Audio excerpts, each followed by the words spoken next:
travel to St. Michael Sigomre Parish, still in Siaya County, where we meet yet another Catholic priest, Father Lawrence Omolo. The letter signed on his behalf details the construction of a convent at the cost of 2 million shillings. Did you write this letter?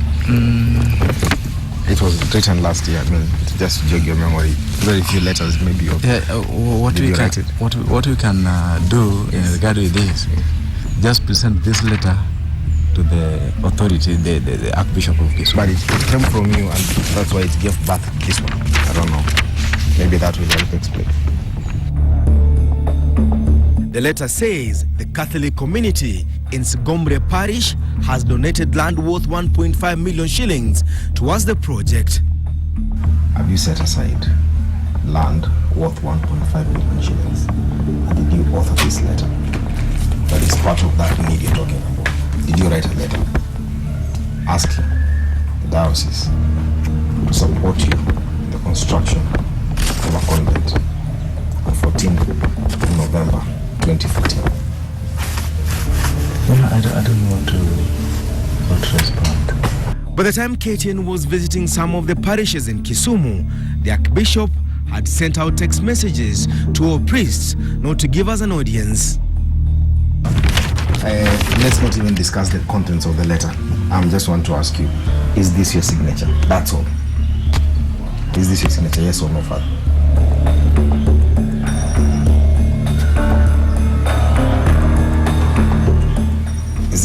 Is this your signature, Father? With all due respect, is this your signature?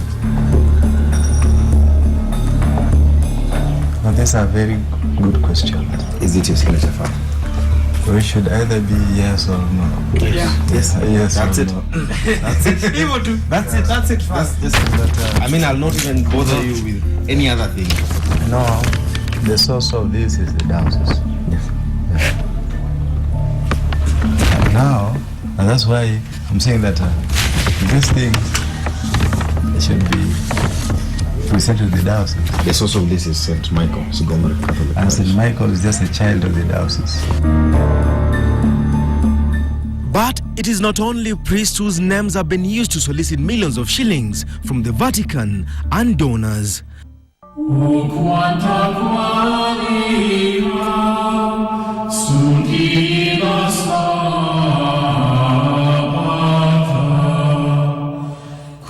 Brothers, those in the Catholic Church training to become brothers, have had their names used to get cash from the Vatican. The lead came across a letter supposedly written by the brother in charge of the Brothers of Our Lady in Koru. The letter that seeks money from the construction of a new chapel for the brothers details plans towards a fundraiser towards the project. The brother apparently wants more than 4 million shillings from the Vatican. In his letter to the Vatican, the Archbishop stresses the need for the chapel. KTN, however, established that the brother who reportedly wrote the letter left the brother's home 3 years ago. Brother Peter told KTN there are no plans to build a new chapel, let alone hold a funds drive towards the construction of a new chapel. We were promised to do an Arambe. Have you been telling anyone in this locality that you're planning to do an Arambe to build a new chapel in place of what you already have as the brother in charge? Sarigo, you ask the ones who are responsible. Thank you. That I cannot answer that question because that letter never originated from here.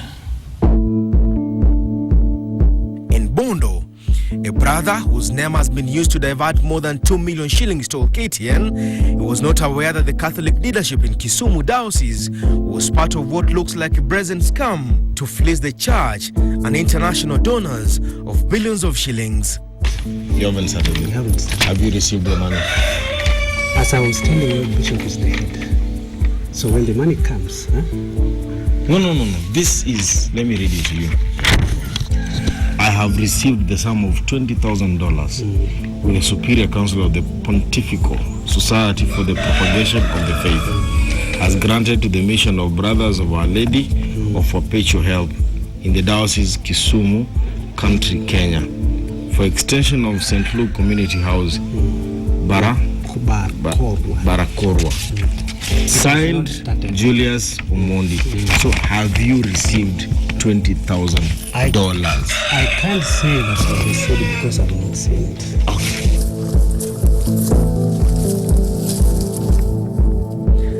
The cash was meant to build an extension of the brothers' house that has forced them to live outside the chapel. The money was donated, signed for, but it was never used for the construction work.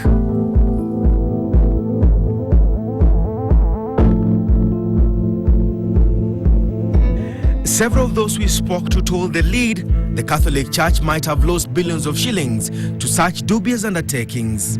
The current Archbishop has been at the helm of the Kisumu Diocese since 1990.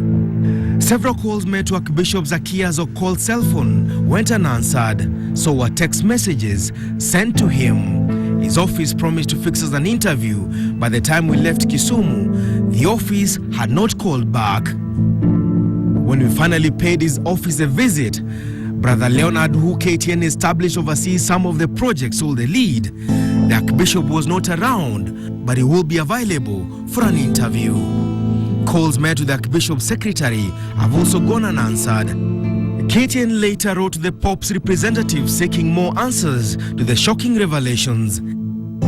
As far as the documents are concerned, there's nothing wrong with the documentation or the process. Now, if the bishop is inventing something, I cannot know that until someone brings it to my attention. Whether the bishop used the money, or any bishop, whether it's in Lodwar or Garissa, if he's asking for something and doesn't use it for the purposes for which it was asked, that's not correct. The lead can authoritatively report that most of the projects on paper have not been undertaken. Would you be aware of the project that has been done there, construction project? For a convent? For the catechetical center. Yeah, the second block. Yeah. In normal circumstances, you should have been consulted if a letter like this was supposed to be written. I think you know the procedure to be followed. I need not to tell you that it has to be this and you go to this. We have no option because he's the superior. Whether you are frustrated or not, you have to abide. Sometimes the vow of obedience is sometimes not easy, but it now forces you to. Because you are supposed to be obedient, yes. But sometimes you see this blind obedience is there. Most of the brothers and priests in the Diocese of Kisumu are not aware that the bishop's office has been using their names to solicit funds. We don't have a civil law. We don't have, as I said, we don't have a police force. Someone could lose their office. There are bishops who've been asked to resign on a worldwide level because of even financial mismanagement, and the Pope asks for their resignation. So it can happen. Will it happen in this case? I don't know. You have to see what the evidence will lead to. The amount of money lost in the dubious transaction might never be known, but the diocese lacks men to drive the church's agenda in the region. Structures for nuns and brothers are not enough. The brothers and nuns have told KTN some of the buildings are too old to house the growing number of nuns and brothers out to do missionary work. Some priests told KTN that those who are seen to raise queries about the schemes are mostly moved to far-flung areas. In our diocese, sometimes when transfers come, normally we have transfers during ordinations, but that which come during the fundraising or after or before is tied up with the issue of money.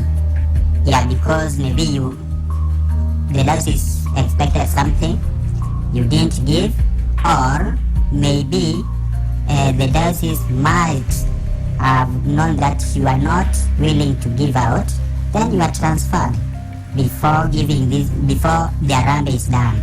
For now, many of the leaders here have no idea how many other fictitious projects have been undertaken in their name. Denson Sarigo for The Lead.